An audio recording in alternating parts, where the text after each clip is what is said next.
देवेंद्र प्रताप सिंह तोमर ग्वालियर से। राधे राधे महाराज जी। महाराज जी, अधिक मास का क्या महत्व है महाराज जी, कृपा करके बताने का कष्ट करें। 3 वर्ष में आता है। एक एक तिथियां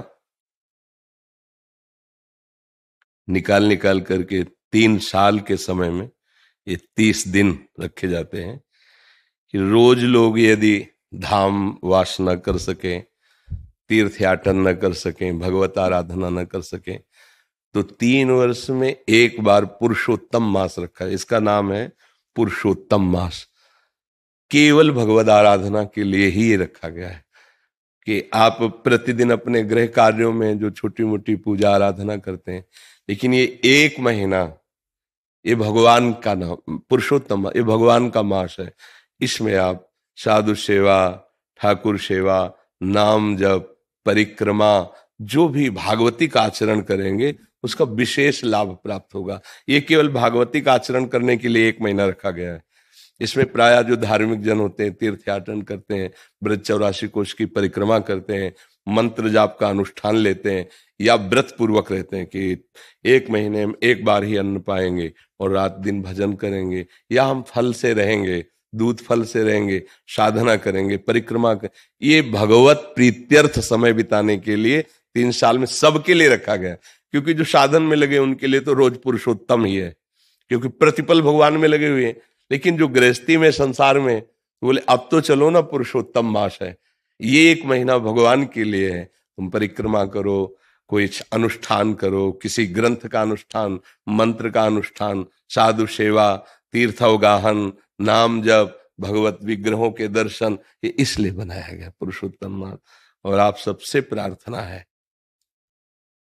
कि हमें मानव जीवन भगवान ने दिया है, पूर्व पुण्यों से हमारा जन्म एक अच्छे प्रतिष्ठित जो भारत सरकार द्वारा सम्मानित पदों हैं उनके घरों में हुआ है, या हमारा जन्म किसी गरीब के घर में हुआ है, वो हमारे कर्म के संयोग से हुआ है। अब हमारा कोई कर्म न बिगड़ने पावे। जैसे किसी बड़े पदाधिकारी का पुत्र होने पर गर्व करके हम कानून के विपरीत आचरण करें और धर्म के विपरीत आचरण करें, वो हम बहुत बड़ा अपराध करते हैं। माना कि प्रगट में आपको शासन छूट दे सकता है, मतलब क्योंकि आप पद में हैं, लेकिन हमारा भागवतिक शासन ये बर्दाश्त नहीं करेगा कि आपको बहुत बड़ा अवसर मिला है, आप अपने पिता के वैभव और प्रतिष्ठा के साथ जुड़ करके आप हमारे देश की उन्नति का कारण बने।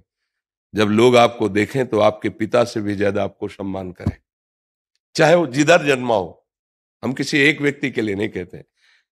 कोई एक अपने पास आए हुए थे, बाद में कुछ लोग वहीं उसी प्रांत के जो शब्द बोले, वो किस कारण से? उनके पुत्र के आचरण के कारण से। वो बात हमें स्मरण में रही। इसलिए हम प्रार्थना करते हैं कि कोई भी पद आपको मिला हो, आप स्वयं ऐसे आचरण कीजिए जिससे हमारे भारतीय जन और हमारे भगवान दोनों प्रसन्न हो। कहीं कोई ऐसा पदाभिमान का दुरुपयोग न हो, कहीं कोई ऐसे पावर का दुरुपयोग न हो जिससे कोई असहाय गरीब आपको शाप दे दे। जैसे अंदर से हुआ कि ठीक है आप बहुत बड़े हो, आपके पास पावर है, लेकिन भोगोगे तुम जैसा कर रहे हो। तो वो तपस्वी नहीं, वो मंत्रवेत्ता नहीं है, उसे गरीब के हाय कहते हैं। वो मंत्र से भी ज्यादा जोर लगेगी जाके। इसलिए इस बात से डरा जाए कि कहीं असहाय दीन गरीब को हमारे द्वारा ऐसा कोई दुख न पहुंचे, और कहीं मैं अपने पूर्वजों द्वारा कमाई हुई यश कीर्ति को अपने आचरणों द्वारा कलंकित न कर दें। हम अपने देश की सेवा में आवें, हमारा पवित्र आचरण हो, क्योंकि मनुष्य जीवन बहुत दुर्लभ जीवन है।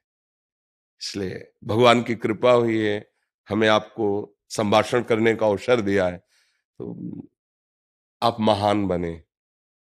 आप ऐसे बने कि जिस गली से निकले तो श्रद्धा से और भाव से लोग आपको आशीर्वाद दें कि क्या यार, क्या व्यक्तित्व है, क्या समाज सेवा है, क्या समर्पण है। अब अगर धन का दुरुपयोग करके मदिरा पीना, उद्दंडता करना, कितने दिन करोगे? जीवन तो जाना ही है ना।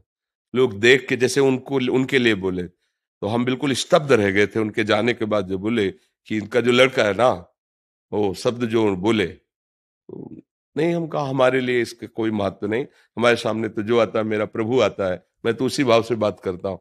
तब मुझे लगा कि मुझे इस बात पे भी अपने जो नई पीढ़ी के भाईजन हैं उनको संबोधन करना चाहिए कि आप जहां हो, आप अपने पिता की प्रतिष्ठा का सदुपयोग करें, जो उनका पद है उसका सदुपयोग करें, और लोग आपको उनसे ज्यादा माने, तभी तो साधु समागम या मनुष्य जीवन की सफलता मानी जाएगी।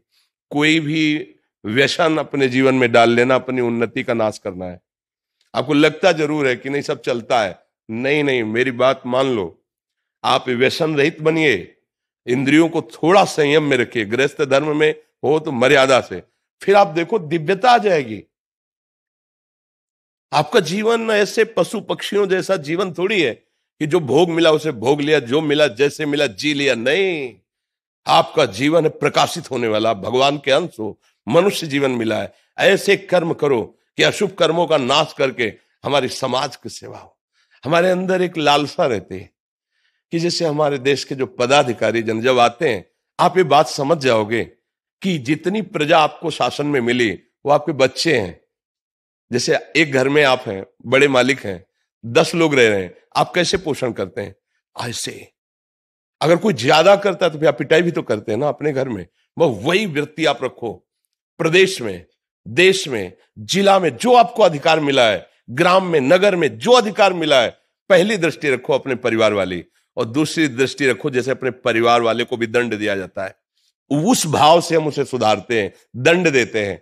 कहीं हम अपने अभिमान का पोषण न करें, कहीं हम अपनी आदतों को गंदी आदतों में न ले जाएं, कहीं हमारे द्वारा ऐसा आचरण न हो कि पद की निंदा की जाए या पदाधिकारी जो हमारे माता पिता हैं उनकी निंदा की जाए। सावधान होकर चला जाए तो जीवन भगवान की कृपा से प्रकाशित हो जाएगा। आज हम गाथा गाते हैं अपने देशभक्तों की, नहीं गाते? वंदे मातरम चूम के फांसी डाल ली। हम उसी भूमि में पैदा हुए हैं, हम उसी भूमि में हैं जो हमारे देश के लिए छाती चौड़ी करके गोलियां खाते हैं और अवसर मिलता तो गला उतार लेते हैं। हम उसी माटी में पैदा हुए हैं। हम क्षुद्र वासनाओं या भोगों की तरफ लालायित होकर अपनी महिमा को घटाएं नहीं, अपनी महिमा को बढ़ाएं, जिससे हमारा देश सुखी हो, समृद्ध हो, और सब ऐसा किसी को महसूस न हो कि असहाय है। ऐसा सबको महसूस हो कि हमारे जो पदाधिकारी मानो मेरे घर के बड़े हैं, उनसे हम सहयोग मांगेंगे, हमें सहयोग मिलेगा।